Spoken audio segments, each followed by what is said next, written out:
Changing your door hardware can instantly elevate the look of your entryways. It's a relatively simple upgrade anyone can do with the right preparation. Before we get started, you will want to make sure you have the following items: a screwdriver, a drill, a wood chisel, and safety glasses. First, you will want to make sure you are buying the correct handing for your door. The term handing refers to which side your door opens.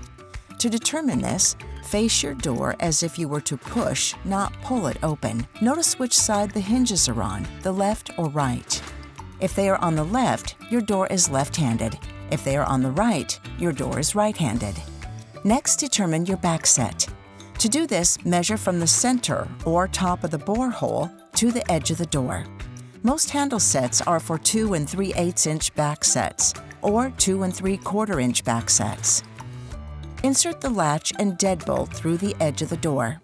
Make sure the beveled end hits your door frame first, meaning the angled side of the latch should face the doorway. Then, if the two are not already attached, insert the face plates onto the latch bolts. If necessary, chisel out part of the door so the face plates lie even or flush with the edge.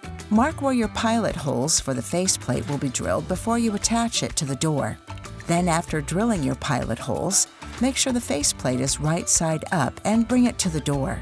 Then fit the exterior hardware into the latch bolt first, followed by the interior hardware, making sure their respective holes and screw guides line up. Then, while holding the pieces together, take your screwdriver and begin tightening the long screws from the interior. Now test your hardware to ensure everything is working properly. Close your door to mark where your strike plates will go on the door frame.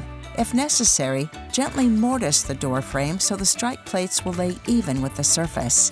Finally, secure your strike plates with screws. We hope this video helped guide your installation. For more product tips and content, visit the Signature Hardware Help Center.